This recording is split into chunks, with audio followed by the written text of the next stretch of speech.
Bom, a história do calçado, que eu posso narrar ela porque todos sabem que eu fui o primeiro fabricante de sapato infantil de Birigui, ela não nasceu aqui em Birigui nem em São Paulo.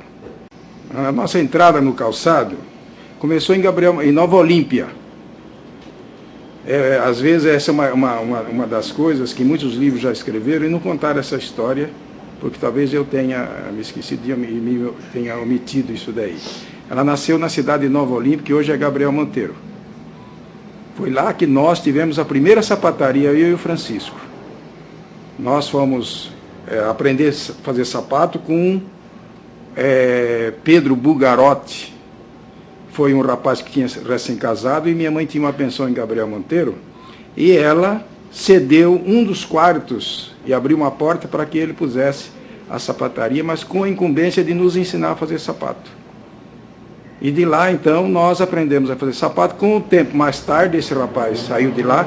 Nós fomos trabalhar com o Eloy Requena, que era um outro sapateiro, que ele tinha o posto telefônico e tinha uma sapataria do lado. E ali minha mãe pagava alguma coisa para a gente aprender também a fazer sapato.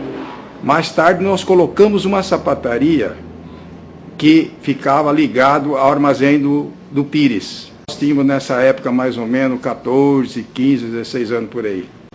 Vindo para Birigui, eu não cheguei a vir para Birigui, a minha família mudou para Birigui em 1949, por aí, não, 1950, 51 por aí. Porque em 1950 eu fui para Cuiabá fazer o serviço militar. De lá do serviço militar que eu vim para Birigui.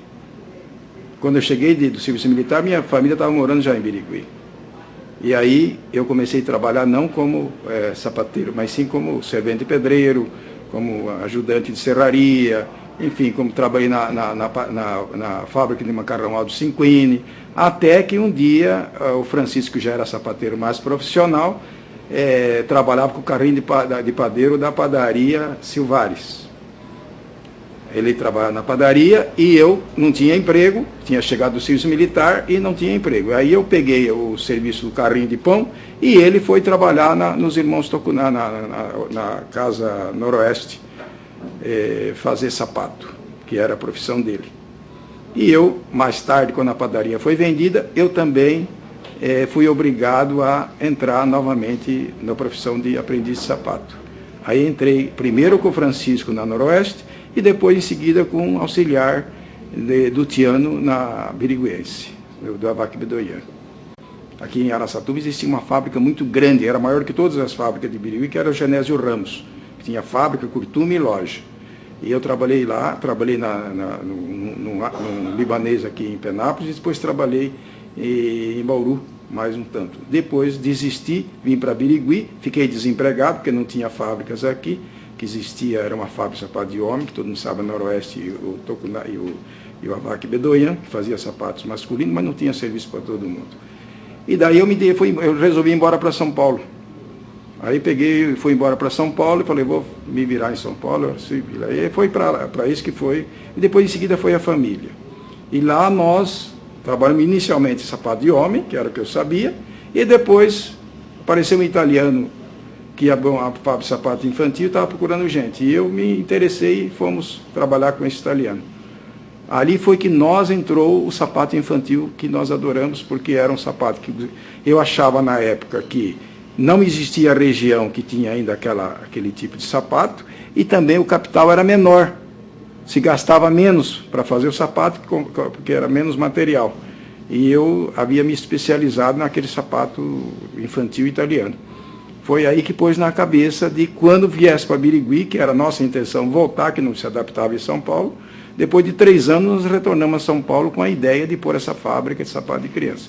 E trouxemos, inclusive, todo o maquinário de montagem, de frisas, lixadeiras, essas coisas. Só não pesponto, porque não existia pesponto em Birigui. A gente fazia o pesponto, corte e pesponto numa bancada em São Paulo. E de lá vinha pelo expresso para Birigui para nós montar aqui. Meses depois, nós compramos máquinas de costura usada e começamos também a fazer o pesponto. Principalmente na fábrica do Biriguense, do Avac, a gente teve várias... trabalhava o Tiano, que era inclusive foi um grande craque do Bandeirante, trabalhava o Chiquinho, trabalhava o Alfredo, das pessoas hoje até muito importante em Birigui, que foi um grande fabricante de sapato, Osmar Tasquim, que nós recebemos uma vez. Ele veio de Piacatu e queria mudar o sistema de fazer sapato do AVAC. E nessa história de querer mudar, ele estava fazendo um trabalho no bico do sapato, que só para sapato, o Scatamáquia, da época era a marca famosa, ele queria fazer, queimar, lixar o bico, e o seu AVAC chegou, olhou para ele, fazer aquele serviço, e disse para ele assim: você é mágico? Você é mágico? Você entendeu? Aí ele passou a se chamar Magico. Esse foi o batismo do Osmar, que ele passou a ser Magico, ninguém mais falava Osmar para ele, até hoje é Magico, né? Isso foi um batismo de profissionalismo que ele queria fazer, né? E de fato um grande profissional. Nós viemos para fazer sapato de criança porque achávamos que aquele seria um artigo que nós podíamos suportar financeiramente por causa do capital. E era mais fácil fazer o de criança. Foi o que a intenção foi essa, não foi? E também porque nós sabíamos que fazer sapato de homem já fazia muito em Franca, já fazia muita sandália em Jaú, já fazia muito sapato no Sul, então que o de criança seria realmente o sapato que nós poderíamos adotar.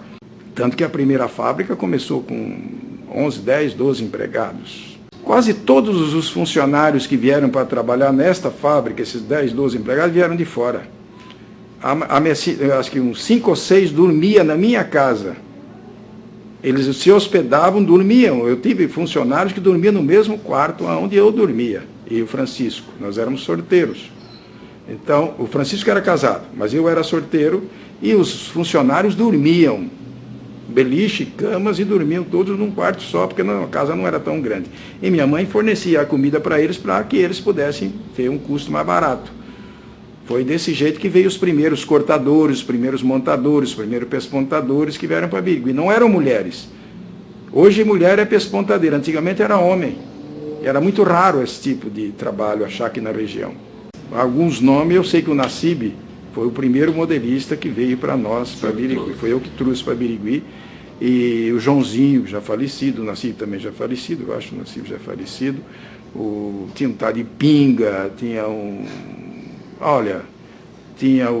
aquela família de italianos que você até conhece, do Arquimedes, era meu parente, eu era amigo demais da sua família.